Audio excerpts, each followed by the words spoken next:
মিডিয়ার মুখ বন্ধ করা এবং সন্দেশখালিতে যে বর্বরচিত জঘন্য অমানবিক ঘটনা ঘটেছে তার প্রকৃত তথ্য তুলে ধরা গ্রামবাসী এবং মাতৃমণ্ডলীর মাধ্যমে তারা সকলেই ভারতবর্ষের সুমহান বিচার ব্যবস্থার মধ্য দিয়ে সুবিচার পাবেন।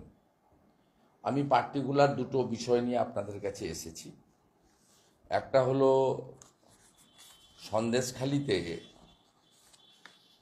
আপনার সন্দেশখালি থানার ওসির রেকমেন্ডেশনে এসডিও বসিরহাট যে 144 ধারা শেষ হয়ে যাওয়ার কথা ছিল 23 তারিখে, সেটাকে আবার বাড়িয়ে দেওয়া হয়েছে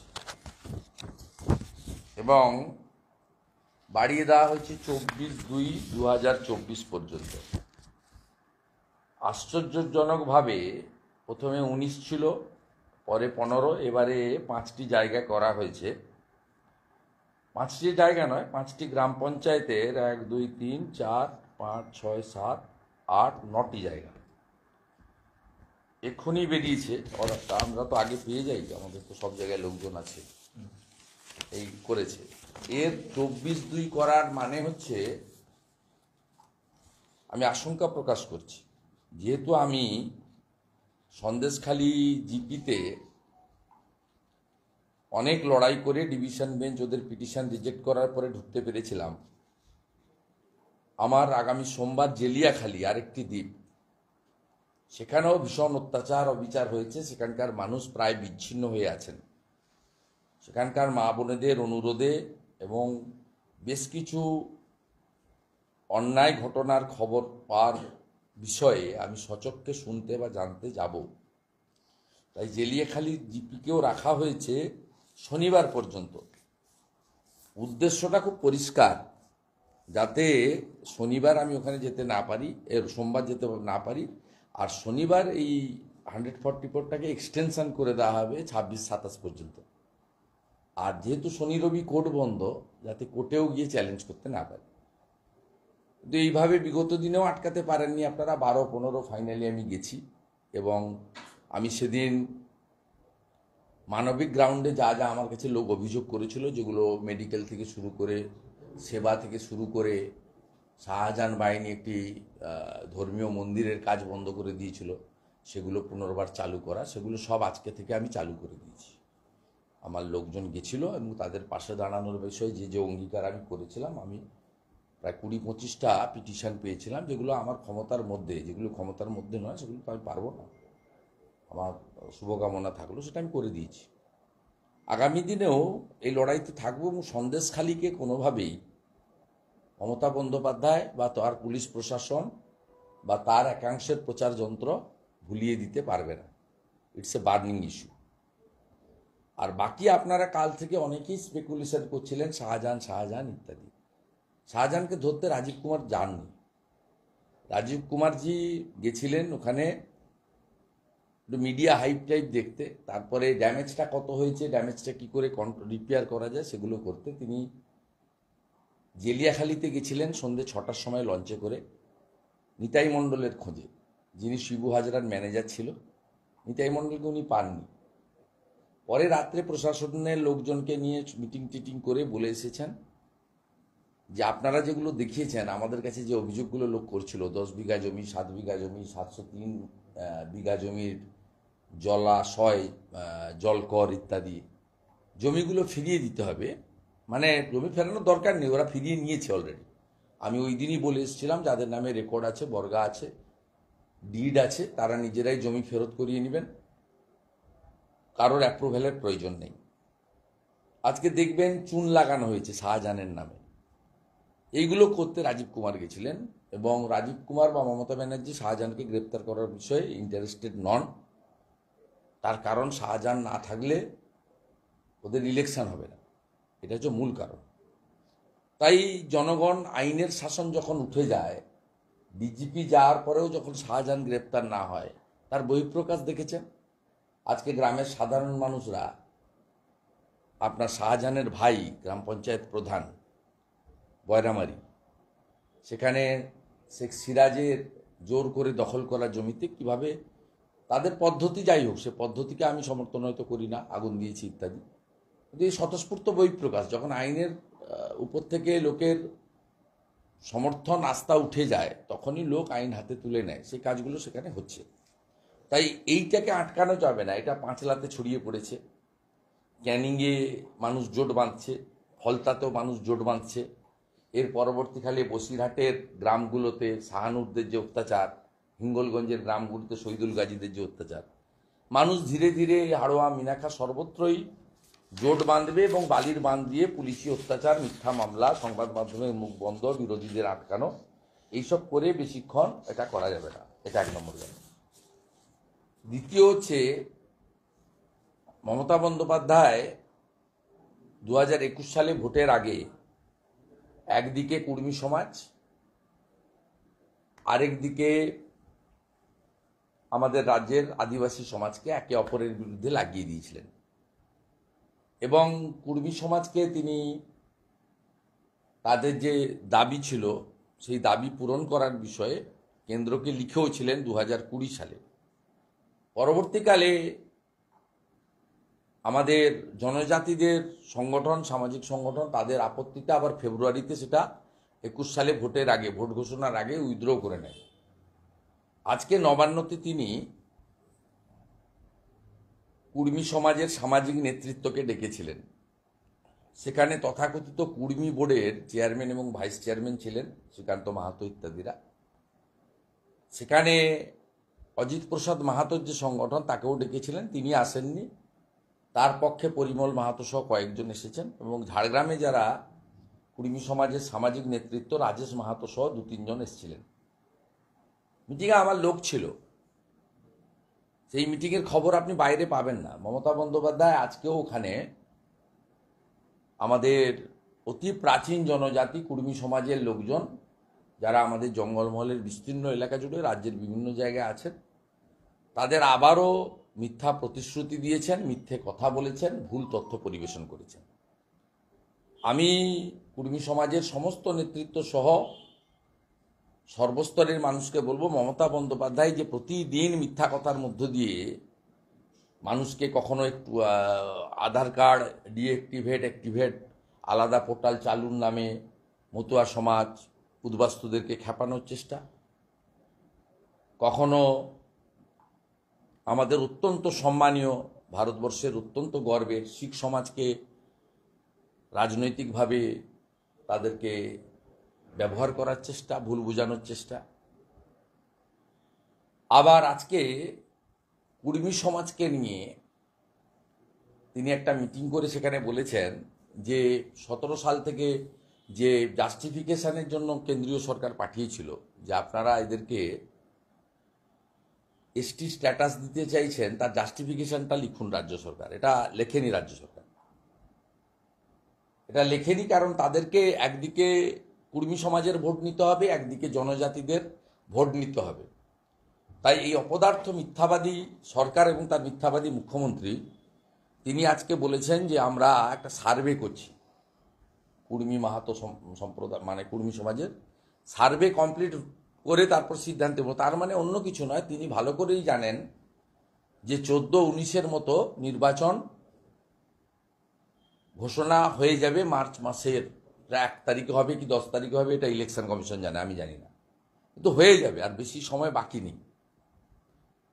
তা ভোট ঘোষণা হয়ে গেলে বলবে যে আর তো সম্ভব নয়, সার্ভে স্থগিত থাকলো, ভোটের পরে তো আমরাই রাজ্যে থাকবো, এটা তো রাজ্যের ভোট নয়, তখন দেখে দেব, আপনারা আমাদেরকে পুরুলিয়া, বাঁকুড়া, বিষ্ণুপুর, ঝাড়গ্রাম, মেদিনীপুর আসনগুলি জিতিয়ে দেন। এই করে তিনি 21-এ কিছু সিট জিতেছেন। এবারেও এই একইভাবে মিথ্যা কথা, মিথ্যা প্রতিশ্রুতি দিয়েছেন। আপনারা জানেন, বাজেটের বক্তৃতাতে 10 তারিখে আমি বলেছিলাম, আপনি পাহাড়ে Lepcha board, Bhutia board, Tamang board, এরকম 11টা বোর্ড করেছেন, বাজেটে 1 টাকা দেননি। আপনি উত্তরবঙ্গ উন্নয়ন পর্ষদ, সুন্দরবন উন্নয়ন পর্ষদ, পশ্চিমাঞ্চল উন্নয়ন পর্ষদের বরাদ্দ কেটে কুচে কমিয়ে দিয়েছেন, একদম শেষ করে দিয়েছেন। আপনি মতুয়া বোর্ডকে টাকা দেননি, আপনি আদিবাসী বোর্ডকে টাকা দেননি, আপনি কুর্মী বোর্ডকেও টাকা দেননি। আজকে কুর্মী সমাজের নেতৃত্বকে বলেছেন আমরা 5 কোটি টাকা কুর্মী সমাজের বরাদ্দ করলাম। কুর্মী বোর্ড তৈরি করেছেন আজকে 5-6 বছর হয়ে গেল। এই সময়কালে কতগুলো কাজ করেছেন, কি অর্থ দিয়েছেন, তাদের যে ভাষার 8ম তফসিলে অন্তর্ভুক্ত করার দাবি, সেই ব্যাপারে বিধানসভায় রেজুলেশন নেওয়া, পাঠানো, তদবির করা, যেটা ঝাড়খণ্ডে হয়েছে, অন্য স্টেটে হয়েছে, কুর্মী ল্যাঙ্গুয়েজকে তারা স্বীকৃতি দিয়েছে।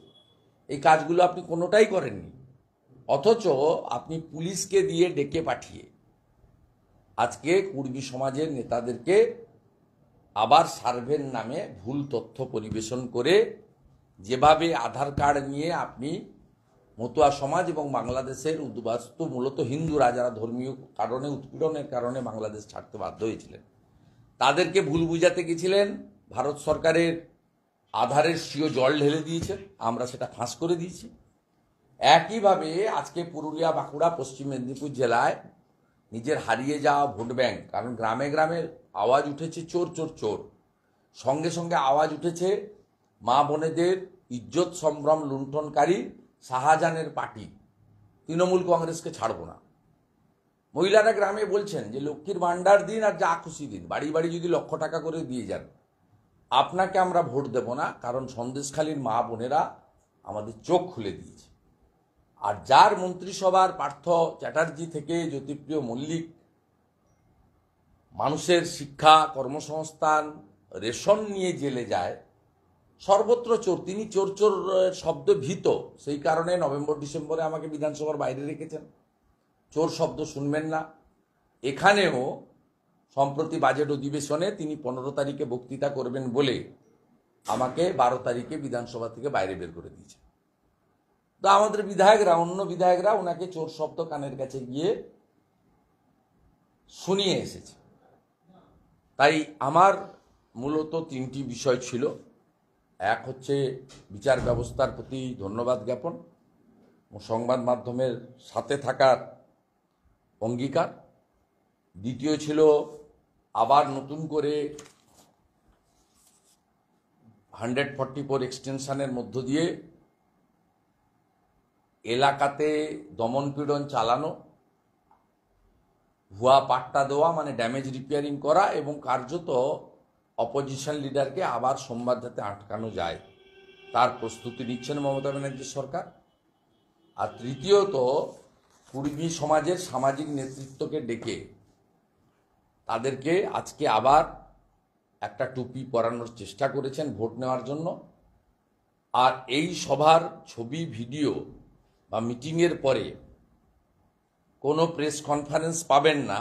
তার কারণ হচ্ছে যে কুর্মী সমাজকে যে কথাগুলো বলেছেন উনি, এটা যদি পশ্চিমবাংলার জনজাতিরা, মানে আমাদের আদিবাসীরা পেয়ে যান, এসটিরা জানতে পারেন, তাহলে এই রাজ্যের 9টি জেলায় এবং সর্বত্র ছড়িয়ে ছিটিয়ে থাকা প্রায় 75 লক্ষ আমাদের জনজাতি আদিবাসীদের মধ্যে আবার একটা প্রতিক্রিয়া হতে পারে।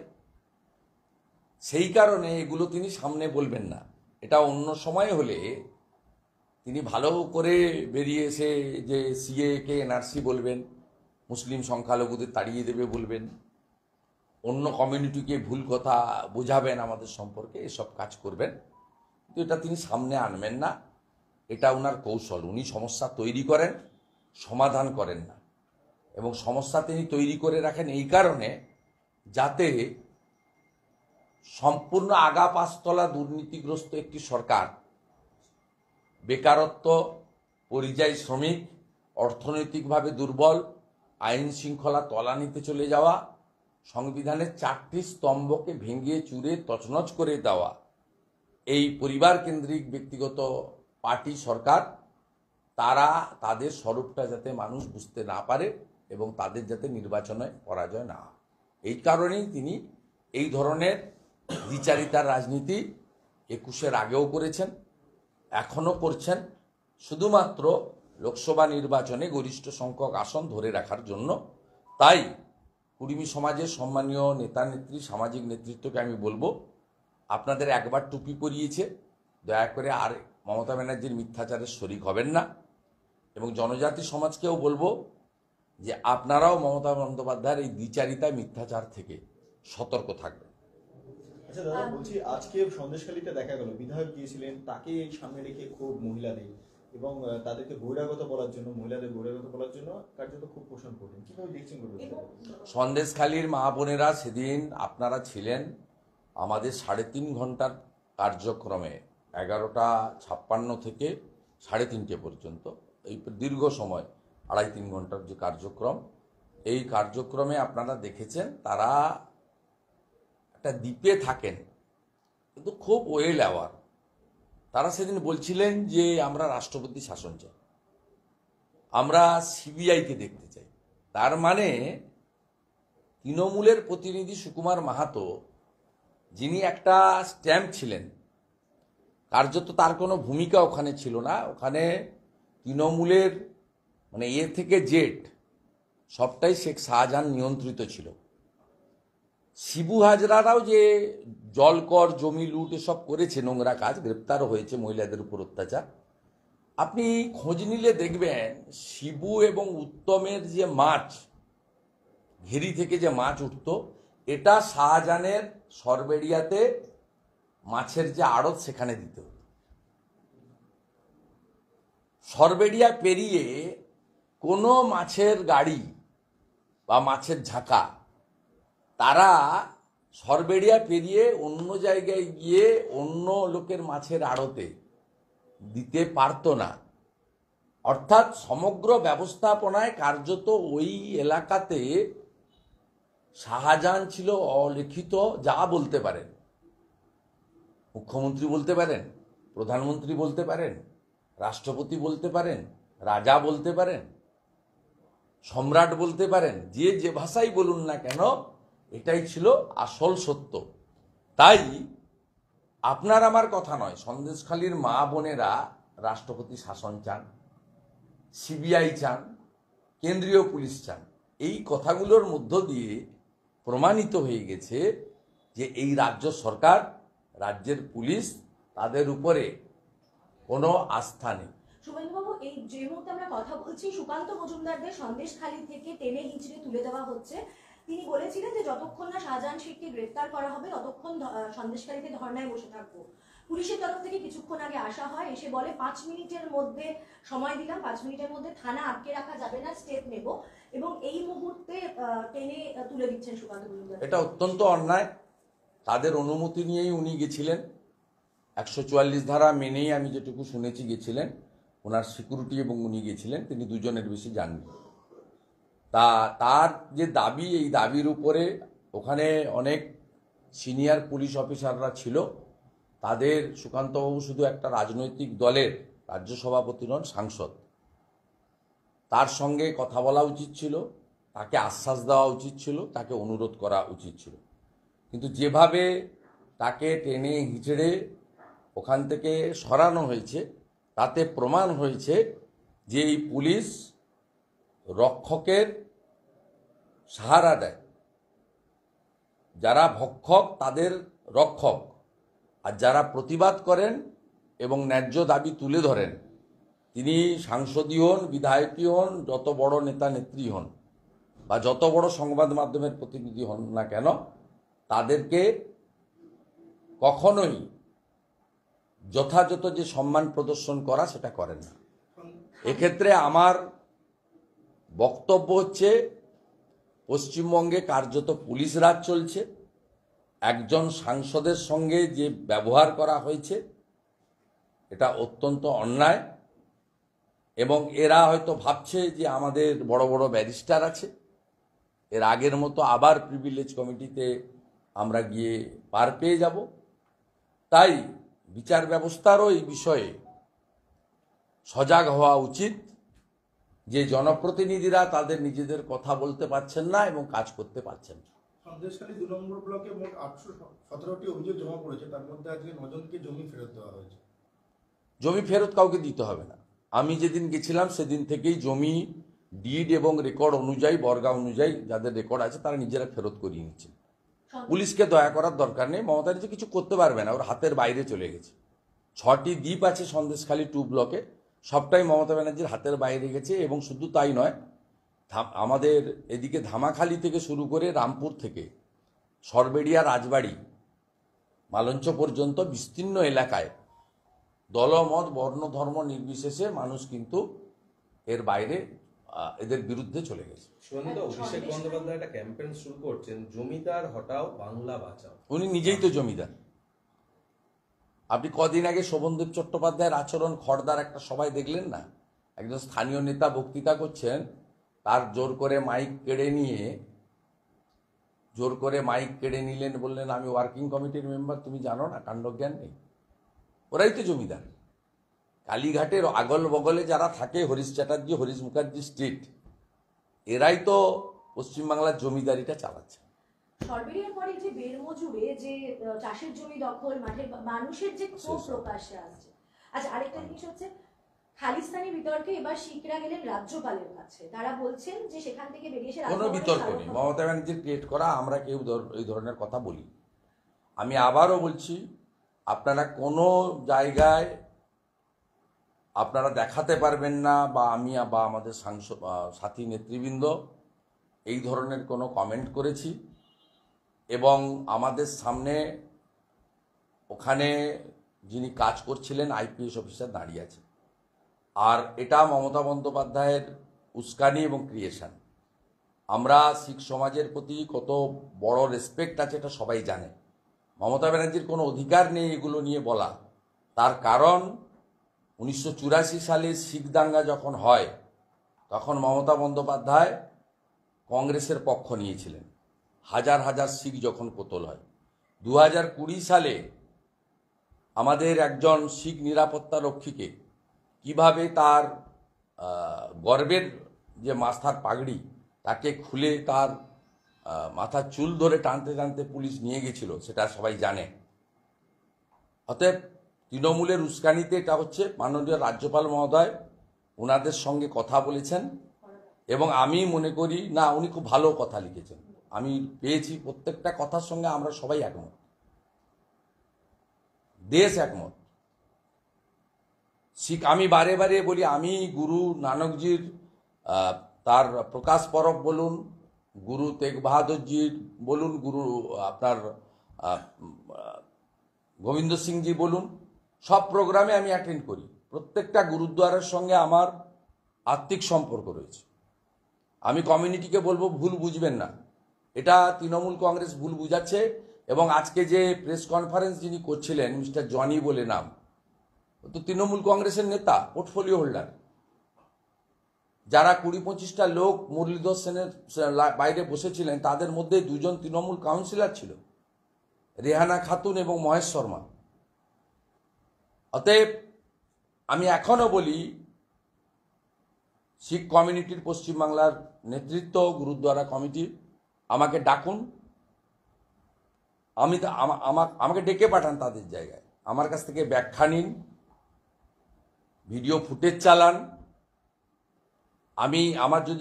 আমার বা আমার সাথীদের এতটুকু কোনো ত্রুটি থাকে, শিখ সমাজ যারা মুঘল পাঠানদের রুখেছেন, যারা পরবর্তীকালে ভারতবর্ষ স্বাধীনতার ক্ষেত্রে ভগৎ সিং সহ আত্মবলিদান করেছেন, পরবর্তী সময়ে ভারত চীন যুদ্ধ থেকে বাংলাদেশকে স্বাধীন করার ক্ষেত্রে এখনও সীমান্তে অতন্দ্র প্রহরীর মতো দাঁড়িয়ে আমাদেরকে সুরক্ষা দিচ্ছেন রাষ্ট্রবাদী শিখ সমাজ। এবং আমাদের প্রধানমন্ত্রী সাহেবজাদাদের আত্মোৎসর্গ দিবস থেকে শুরু করে আফগানিস্তানে যে শিখ সমাজরা তালিবানিদের হাতে বিপদে পড়েছিল, তাদেরকে দেবী শক্তি এয়ারফোর্সের প্লেনে দিল্লিতে ফিরিয়ে আনা থেকে শুরু করে আমাদের সম্মানীয় কেন্দ্রীয় মন্ত্রী হরদীপ সিং পুরী, তিনি পবিত্র গুরু গ্রন্থ সাহিব, যেটা আফগানিস্তানের গুরুদ্বারা থেকে মাথায় করে নিয়ে দিল্লিতে তিনি গুরুদ্বারা, পবিত্র গুরুদ্বারাতে পৌঁছে দিয়েছিলেন। আপনারা এসব দেখেছেন। আমাদের high regards to the community রয়েছে। গুরু নানকজি, গুরু গ্রন্থ সাহিবের প্রতি বিরাট রয়েছে। সেদিন আপনারা দেখেছেন যে আমাদের স্বরাষ্ট্রমন্ত্রী এবং আমাদের সভাপতি গেছেন। আমি তো নিজে প্রত্যেকটা প্রোগ্রাম অ্যাটেন্ড করি। আমার রামপুরহাটে কর্মসূচি ছিল গত 25শে নভেম্বর 2023। সেই দিন আমি আপনার ডানকুনি গুরুদ্বারাতে মাথা ঠেকে সেখানে প্রণাম জানিয়ে সেখানে সঙ্গতে পার্টিসিপেট করে প্রসাদ গ্রহণ করে আমি সেখান থেকে গেছি। অতএব এটা তৃণমূল কংগ্রেস যেভাবে কদিন আগে মতুয়া সমাজকে খেপাচ্ছিল, তারপরে আর আলাদা পোর্টাল চালু হয়নি, এটাও তারা ধরা পড়েছে। রেহানা খাতুন, মহেশ শর্মা সেখানে গিয়ে কি করছে? এত শিখ কমিউনিটির, গুরুদ্বারা কমিটির, সামাজিক তাদের কমিউনিটির লিডার থাকতে মিস্টার জনি কেন লিডারশিপ